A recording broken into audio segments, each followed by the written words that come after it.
अस्सलाम वालेकुम। Myself Mohammad Saadullah. आज का हमारा lecture difference between gross profit and net profit के ऊपर है। बहुत ही इम्पॉर्टेंट लेक्चर। बहुत से स्टूडेंट्स को इनके बारे में पता नहीं होता, पूछते रहते हैं ग्रॉस प्रॉफिट क्या है, नेट प्रॉफिट क्या है। तो ग्रॉस प्रॉफिट निकालना भी नहीं आता।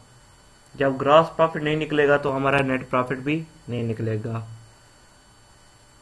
आज का हमारा लेक्चर इसकी थ्योरी के ऊपर है। इंशाल्लाह बहुत जल्द मैं ग्रॉस प्रॉफिट भी आपके सामने निकालूंगा और नेट प्रॉफिट भी, एक प्रॉब्लम सॉल्व करके।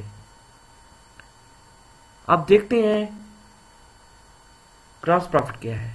हमारा जो टॉपिक है वो है difference between gross profit and net profit. अभी हम देखेंगे सबसे पहले ग्रॉस प्रॉफिट क्या चीज़ है, ग्रॉस प्रॉफिट में क्या क्या चीज़ें आती हैं, और नेट प्रॉफिट क्या है, नेट प्रॉफिट में क्या क्या चीज़ें आती है। तो इन दोनों के फार्मूलाज भी हम देखेंगे। फार्मूला ग्रॉस प्रॉफिट का क्या है और नेट प्रॉफिट का क्या है। तो सबसे पहले स्टार्ट करते हैं ग्रॉस प्रॉफिट। ग्रॉस प्रॉफिट क्या चीज़ है? The amount calculated by the difference between the cost of goods sold and net sale is called gross profit। इधर देखें first line,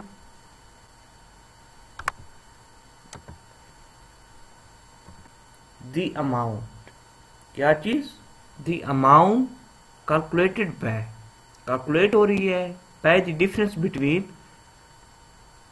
the cost of goods sold and net sale। मतलब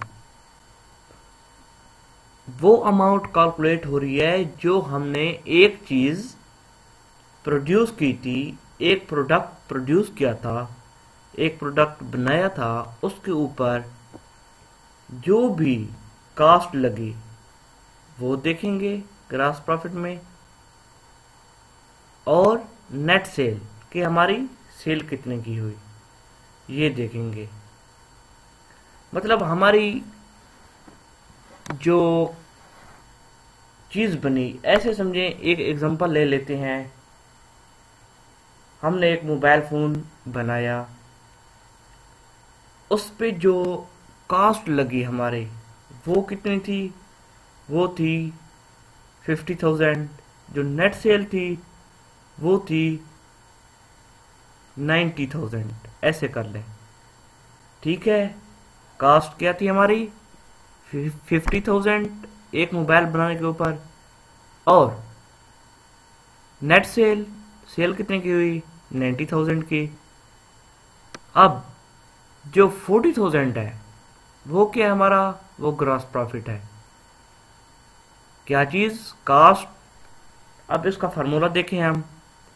formula इसका है gross profit का sale minus cost of good sold. Cost of good sold mean जो हमारी cost लगी mobile के ऊपर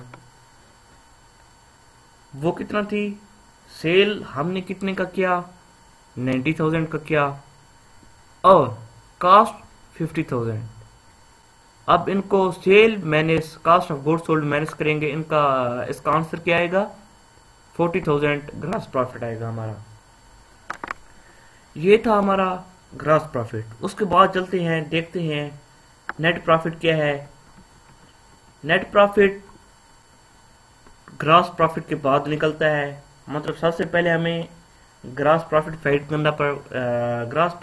करना पड़ता है, उसके बाद नेट प्रॉफिट। अच्छा, अब देखते हैं नेट प्रॉफिट क्या है। The amount calculated by deducting all expense from the gross profit is called net profit। ठीक है। नेट प्रॉफिट में क्या चीज बता रहा है? मैंने आपको पहले कहा था डिडक्ट कर रहा है ऑल एक्सपेंस, किसमें से? ग्रॉस प्रॉफिट में से। जब हमारे पास ग्रॉस प्रॉफिट निकल आएगा उसके बाद हम देखेंगे क्या चीज? एक्सपेंस।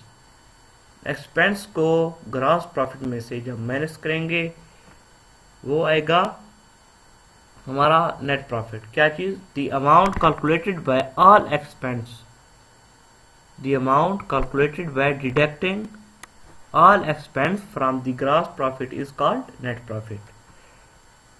ये था नेट प्रॉफिट। नेट प्रॉफिट का अब हम फार्मूला देखते हैं। नेट प्रॉफिट का फार्मूला है gross profit minus indirect expense plus indirect income. अच्छा, ग्रॉस प्रॉफिट तो हमने फाइंड कर लिया, उसके बाद देखते हैं इनडायरेक्ट एक्सपेंस। अच्छा, इनडायरेक्ट एक्सपेंसेस क्या चीज है? बहुत सारे स्टूडेंट पूछते हैं डायरेक्ट एक्सपेंस क्या है, इनडायरेक्ट एक्सपेंस क्या है। तो मैं आपको टॉपिक के साथ साथ इधर वो देख रहा है, कहता है इनडायरेक्ट एक्सपेंसेस क्या है। आज मैं आपको इनडायरेक्ट एक्सपेंसेस बता देता हूँ चंद कि इनडायरेक्ट एक्सपेंसेस क्या है, उसके बाद इनडायरेक्ट इनकम क्या है। तो दोस्तों, इनडायरेक्ट एक्सपेंसेस क्या हो सकते हैं? कैरेज आउटवर्ड हो सकता है, उसके बाद सैलरीज हो सकती हैं, रेट एंड टैक्सेस हो सकते हैं, इंश्योरेंस हो सकती है, इंटरेस्ट हो सकता है, बैंक चार्जेस हो सकते हैं, रेंट एक्सपेंस हो सकते हैं, एडवर्टाइजमेंट एक्सपेंस हो सकते हैं, लीगल एक्सपेंस हो सकते हैं, प्रिंटिंग एंड स्टेशनरी हो सकती है, बैड डेट्स। बैड डेट्स किस में आ जाते हैं? बैड डेट इनडायरेक्ट एक्सपेंस में। ये आप याद रखना, क्या चीज? Bad debt. ये लाजमी स्टूडेंट्स को पता नहीं चलता, डाउट करते हैं इसमें कि बैड डेट क्या है। बैड डेट हमारा इनडायरेक्ट एक्सपेंसेस है, उसका डेप्रिसिएशन आ जाती है, रिपेयर्स आ जाती हैं सारी। तो ये था हमारा इनडायरेक्ट एक्सपेंसेस। अच्छा, उसके बाद देखते हैं इनडायरेक्ट इनकम क्या है। इनडायरेक्ट इनकम डिस्काउंट रिसीव्ड हो गया, इंटरेस्ट रिसीव्ड हो गया, कमीशन रिसीव्ड हो गया, रेंट रिसीव्ड हो गया, डिविडेंड। तो ये थी हमारे पास इनडायरेक्ट इनकम। इनडायरेक्ट एक्सपेंस भी मैंने आपको बता दिया, इनडायरेक्ट इनकम भी बता दिया, ग्रॉस प्रॉफिट भी ऊपर मैंने आपको एक्सप्लेन करके बताया। ये सो सिंपल सो इजी है, कोई इसमें hard and fast rule apply नहीं होते, आपने इनको ध्यान से सुनना है। अगर कोई भी चीज़ इसके मुतालिक आपको समझ ना आ रही हो तो आप कमेंट बॉक्स के जरिए मुझसे पूछ सकते हैं। सबसे पहले आप लोगों को थ्योरी आना चाहिए। जब आप trading and profit and loss account मालूम करेंगे, उसको सॉल्व करेंगे, तो उनमें ये सब चीज़ें आती हैं।